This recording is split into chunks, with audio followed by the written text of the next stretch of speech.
Greetings, everyone. This is Bora Bliss. Thank you for joining me here today. The presentation today, it's specifically directed at married women or women in committed relationships. But before I go on, I would like to give a very quick or brief disclaimer. This talk may sound offensive to some women. So if you don't want to be offended, then you can go ahead and skip this presentation. Hello again. So if you're still here, then I'll take it that you're willing and ready to hear a somewhat uncomfortable truth. So let's begin. For a very long time now, women have directly or indirectly contributed to the failure of their marriages or committed relationships. And a primary reason for this is because of a lack of respect and honor for the special man in their lives.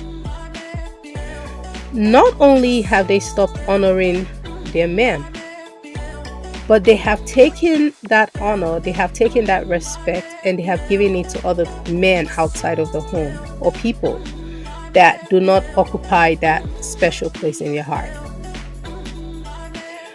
We can attest to the fact that our world functions and it works because of the presence of hierarchy. Without hierarchy, there will be chaos, confusion, and anarchy.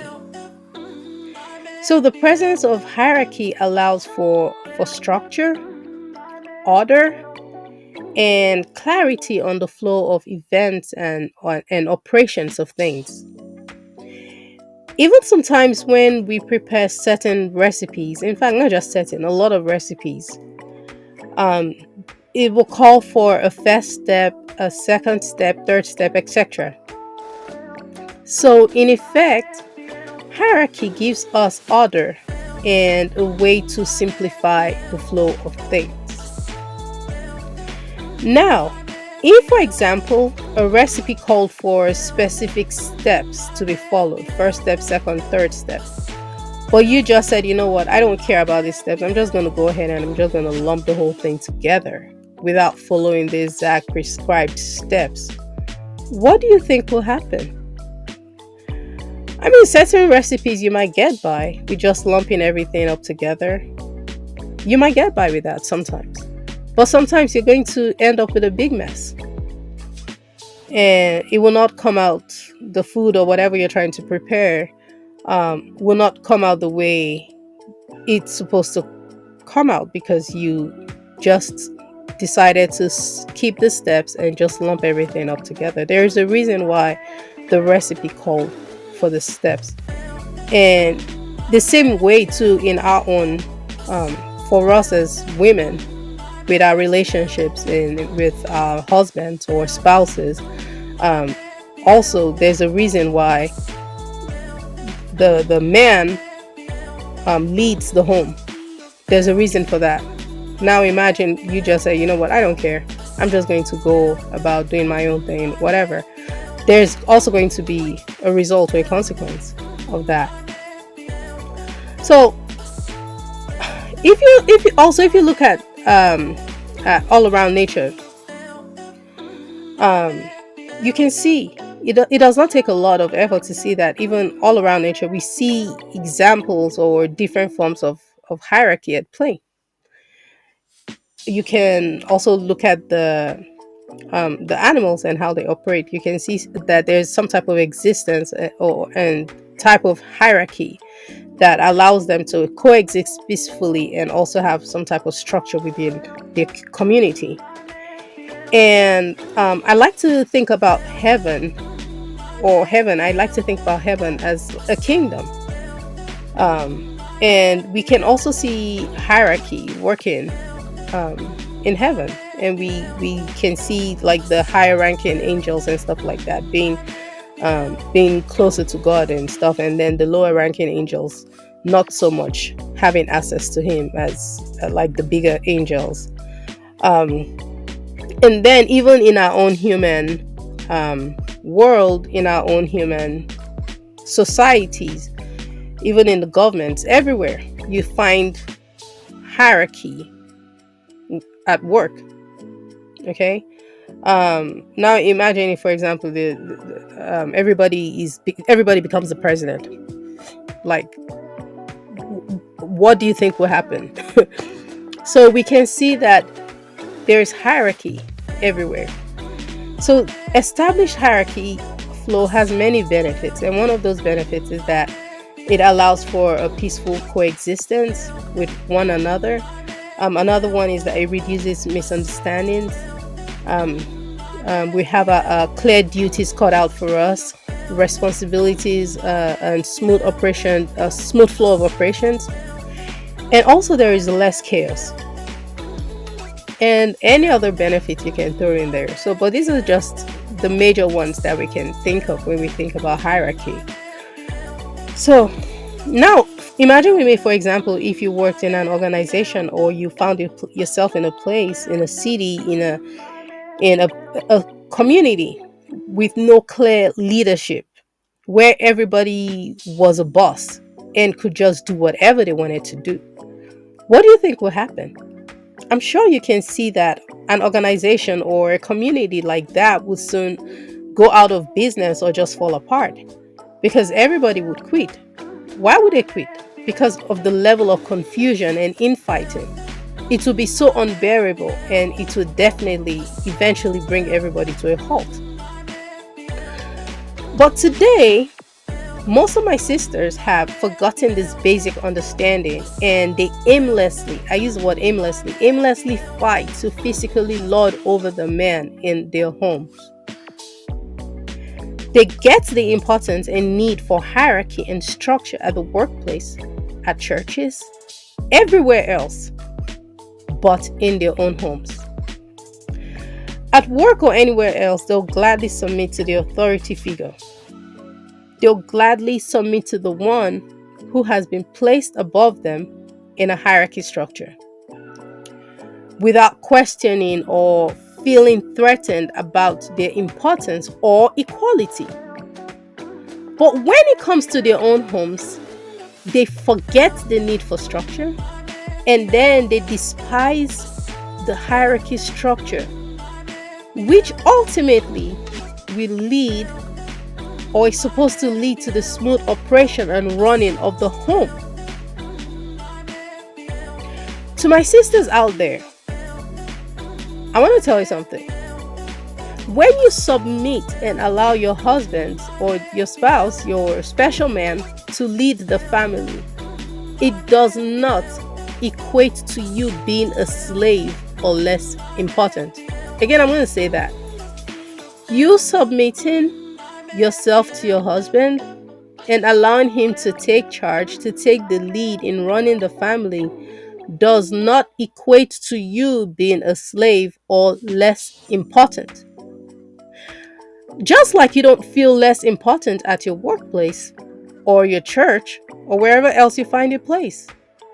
You find something to do, whatever you're doing in the community, you don't feel less important because you're not the head. And why do you not feel less important? Because you honor your boss or your pastor or whoever else has been placed in charge of that organization where you find yourself. Many times you even submit with joy to these other people, and you just accept the fact that no matter your position in that place, that you are positively contributing to the growth of that business, to the church, or whatever organization that it is where you find yourself. You just believe that you are positively contributing to that, to the mission. and you do it gladly. You submit to the head figure in that place. You don't go and say, oh, you know what, because I'm not the head of this place, I'm not the one heading this organization, now I'm less important. Now I'm not contributing anything of value. You know what? I'm leaving this place. And I mean, you're free to leave if you wanted to. But imagine going around everywhere wanting to lead everything. How would that look? Or everybody having the chance or the opportunity to just start, everybody's leading everybody. Who would be the boss? Who would be the follower? And that's just a recipe for disaster, in my opinion. Okay? So you believe in you honor the leadership, you honor the headship of whoever is, you honor that position. But somehow when it comes to your special man or to your husband, your feeling of value, it suddenly disappears. Your feeling of importance, it suddenly disappears. And then you feel that the only way that there can be peace in your home is if you become the man in the home and boss your man around. You, my sisters, you must know that you are equally important in the space that you occupy as a wife and or a mother of the house. You have been given the task to build the home, to nurture it with life, to fill it with love, with joy, with excitement. And this is not a small task. It is not a small task to be a woman in the house. It takes a lot of patience. It takes a lot of dedication, courage, and a big heart to accomplish this feat. The man in the home and or maybe the children, that's if you have children, depend on you for their sanity and upliftment.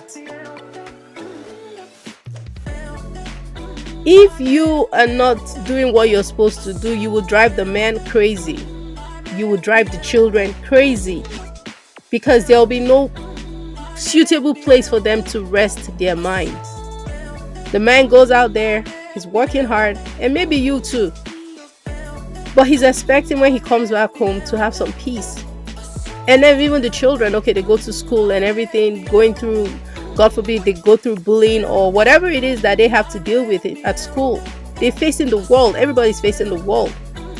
But you as the mother, you are well equipped to make sure that when they come home, they have a safe place for them. And that is not an easy task for you.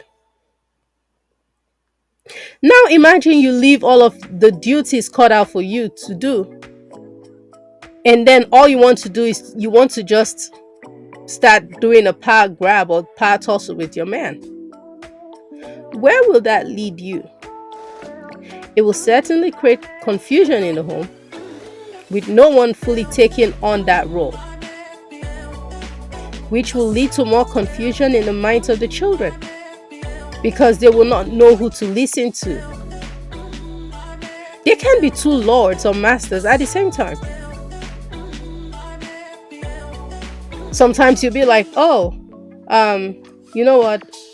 I want to take charge this time. My husband is going to take charge that time. Like, there's no clear-cut responsibility. It creates confusion even in your own mind. And it creates confusion in the mind of your man because he's like, oh, some days he's like, oh, I don't know if I should do this or I should do that. I don't know what, like, okay, how do maybe I'm going to step my boundaries if I do this or not do that. Like, it creates a lot of confusion in the minds of your children and even in your mind and in the mind of the man. So to help with that whole situation, or to help with, to at least reduce the confusion, it would be better to have some type of structure, an expectation, and knowing, okay, this is the leader of the home and we follow this leader. Okay? So Like I said, that there can be two leaders or masters at the same time. The man has been placed to head the family unit, and as such, it creates a smooth flow of things in a home. Not because you are less, it's because he should be protecting, he has been tasked to protect you and the children. But how can he do it effectively if all you do is to nag, trouble, disrespect, and insult the life out of him? And my sister, some of you are guilty of this. This is all you do. Like literally, you wipe him out and you kill him with your mouth. You use that mouth that God gave you and you just wipe out your man. You kill his spirit. You humiliate him. And you make him feel like nothing.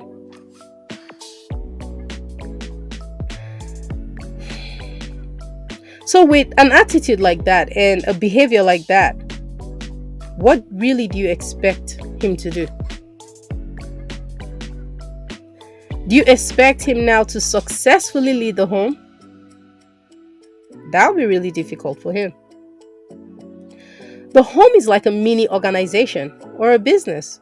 The same way that hierarchy allows for a smooth operation of business, so also it allows for a smooth operation of affairs in the home. It does not mean that you as the woman are less important because you do not wear the man's hat. If you know your worth as a woman and the responsibility that you carry, you will not be looking for more duties to add to your plate. I believe a lot of women struggle with respecting their husbands because they have been taught to equate their importance and self-worth in relationship or in relation to a man, and not just any man, but to their husbands. And then they forget that we are crafted and designed, and when I say we, I mean men and women are crafted and designed to carry out different roles and responsibilities. Forgetting that we are created and crafted differently to accomplish different tasks.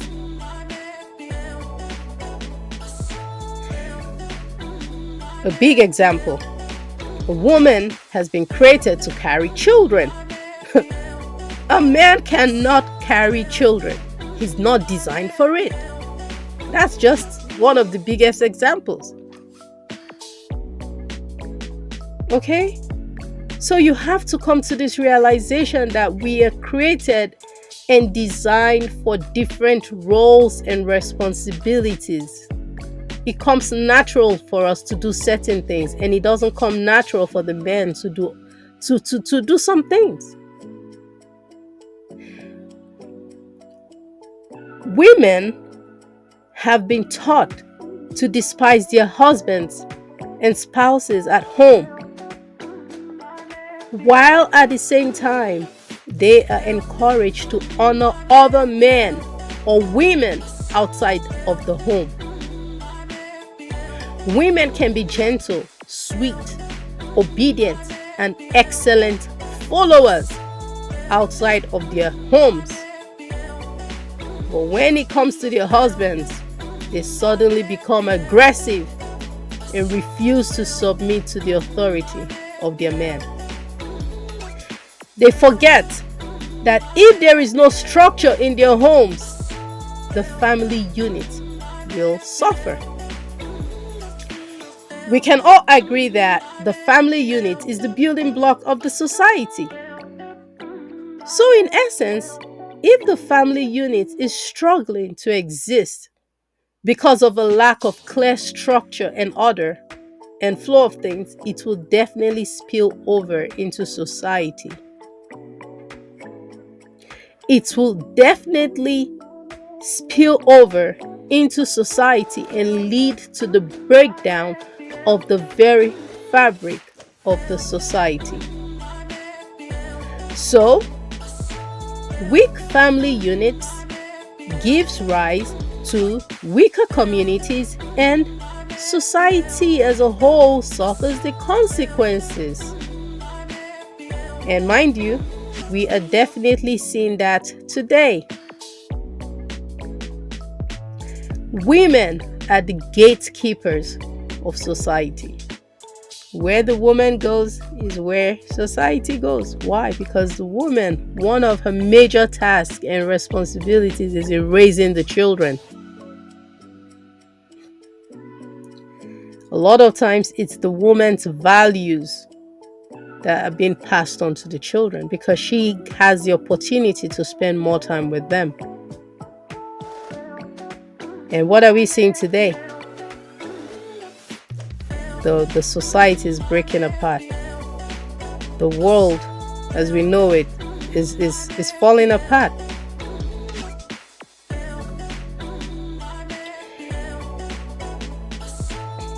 I also want to highlight something that amazes me, and I find it so difficult to wrap my brain around it. So, coming from a Christian background, I see so many women in churches frolicking and worshiping their pastors and bishops, their daddies and their mommies, whatever they call them. They will kneel down before these people, they will prostrate before them and I mean, they exalt them like mini gods. They will cook for them, they would honor them, respect them, elevate them, put them in so much like a high pedestal. If these people even tell them to do abominable things, they will do it. They will even do it gladly without even thinking twice about it. Because those people have some type of high position wherever they have placed themselves. And they would do all of these things just to please these people, just to look good for these people. But when they get back home, they put on their boxing gloves and then they fight their husbands. They use that mouth that God gave to them, they use it and they wipe their husbands clean. Or should I use the word clean? Maybe I should use the word dirty. Because they say, terrible, nasty stuff comes out of their mouth. The same mouth that they use to praise their pastors and their bishops and their mommies and daddies outside. Suddenly, all of the sweetness and humility flies out the window. And what does this tell me?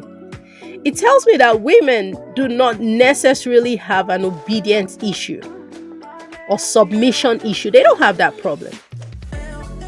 They have a misplaced honor problem. That's what they have. A misplaced honor problem.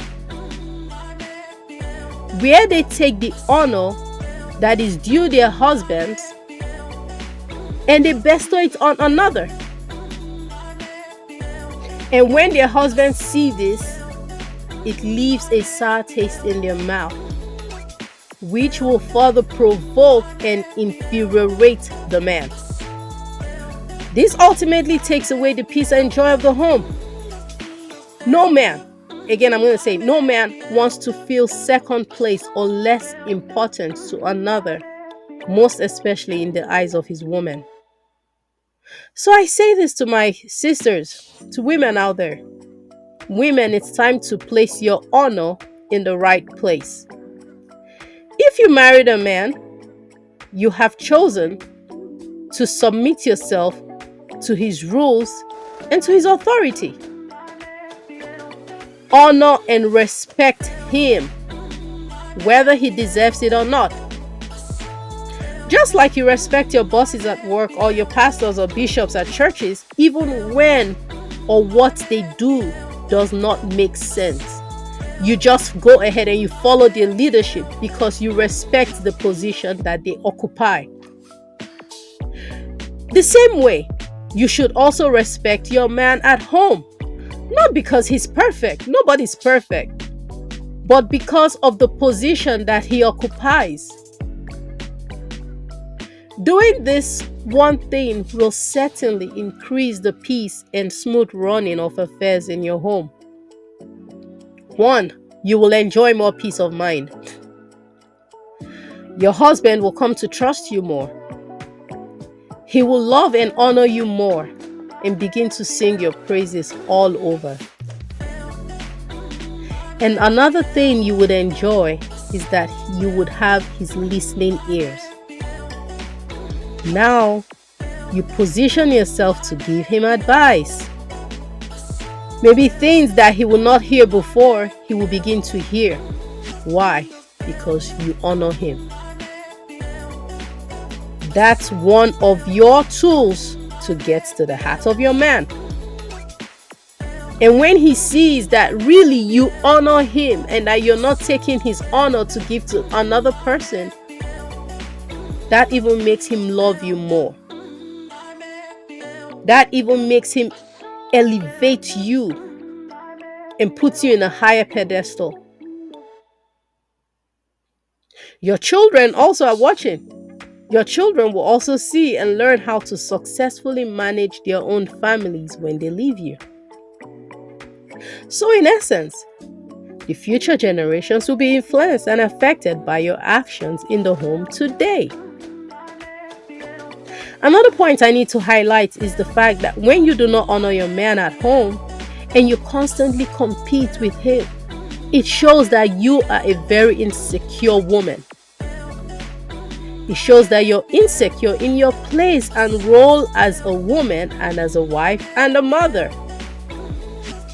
No strong woman who recognizes and taps into her feminine strength will feel threatened or less important because she's not bossing the man around. She understands that she's very valuable. Her contributions cannot be erased. She's building and positively influencing the lives of everyone placed in her care. She's not desperately trying to prove a point to anybody because she feels safe and secure in who and what she is. The truth that she is a woman and that she's not a man.